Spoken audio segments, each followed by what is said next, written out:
Go ahead. Okay, my name is Dan Young. This is Kelly Castillo. We've been involved in the Holloway disappearance from Beth personally since '05.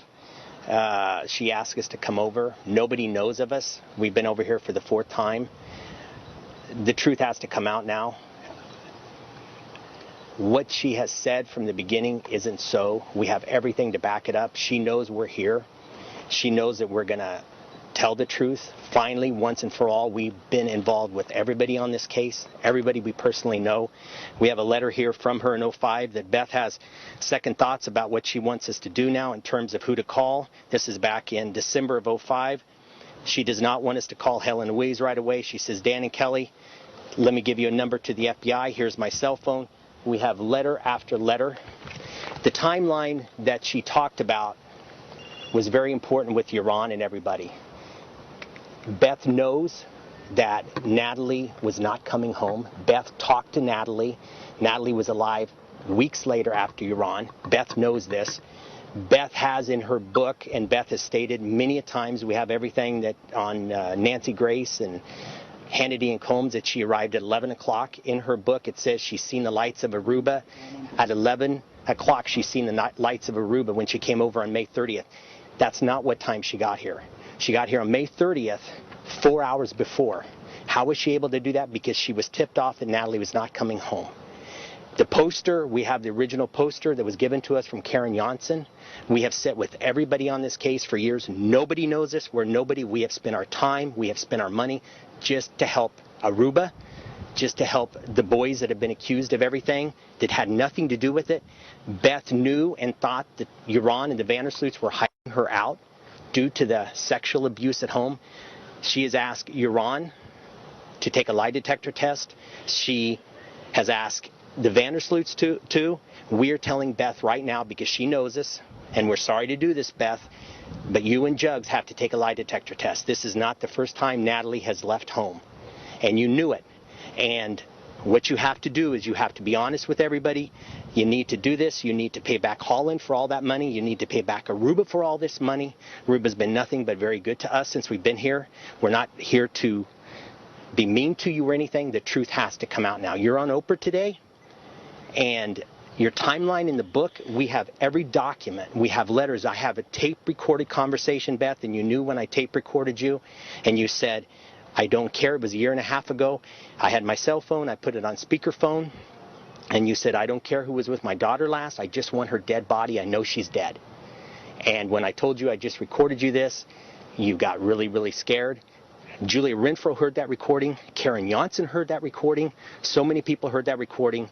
And it's just now time for America to know that the first poster that you stated in your book that you gave out is not true. We have the original poster Karen Janssen gave us to us that you gave. It said nothing about kidnapping, nothing about missing.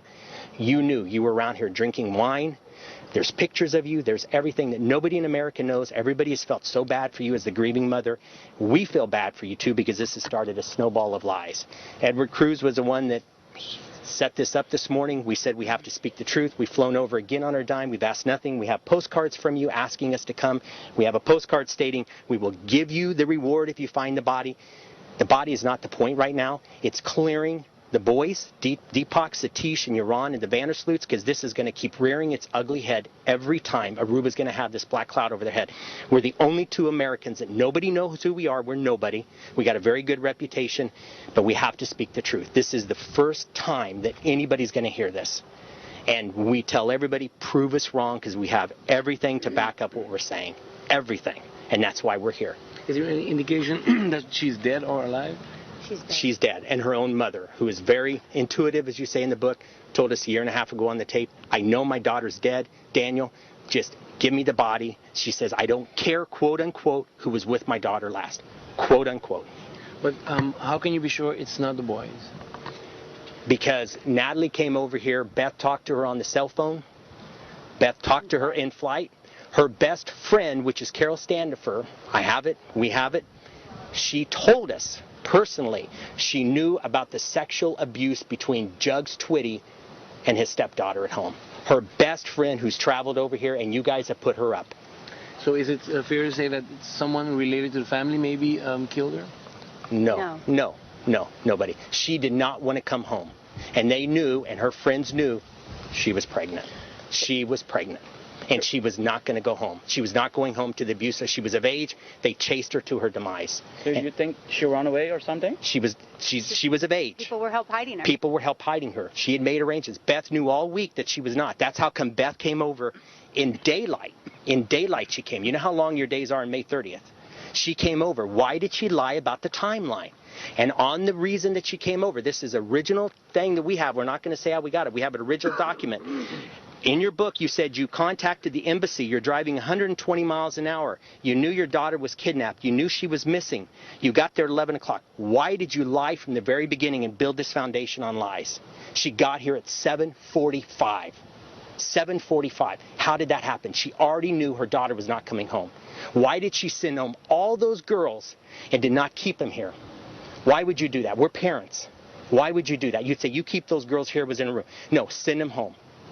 Things do not add up here. And when you read the book and you see in all the timeline we have, nothing adds up. And she knows we're going to do this. She knows it and she's scared to death. But she also said she was kidnapped and writes in the book when she found her passport, she knew she was on the island. She knew she was on the island. She knew she ran away. She spoke to her when she was here. Jug spoke to her when she was here. And how does she know that Natalee's dead? I guess you want to say mother's instinct. She said she's got a strong instinct. She told us in the tape when Karen Janssen, we said in Karen Janssen, I hit the play button, and other people have heard the tape. I hit the play button, and Beth says, quote unquote, I don't care who was with my daughter last, Daniel. I just want her dead body. I know she's dead. And she said it just, and I said, Beth, this is the first time I have a little cassette recorder. I put my cell phone on, and I recorded her. And I says, I got to go. You just showed me everything. And she called me back. She said, I don't know what I say sometimes. I played it for Karen Janssen. Karen Janssen said, that makes sense. Because here's the original poster. In the book, she says, this is the poster I immediately posted. Kidnapped. No, it's not. No, it's not. People in Aruba know. People in Aruba know.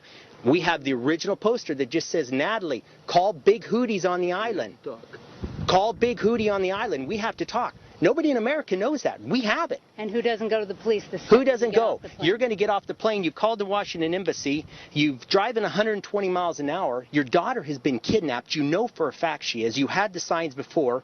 And then all of a sudden, you get off that thing and you write on your document. Do you know what you write? The reason you're here? What would you write? My daughter kidnapped in Aruba? When you write that? She wrote vacation. Who does that? We have that. We have everything to back up what we're saying. This is not hearsay. We do nothing on hearsay. We have everything. We've been involved. This is our 4th time we've been here. We have spent money we don't have. We took a loan out to come here again. Because the truth, when do you stop standing up for somebody?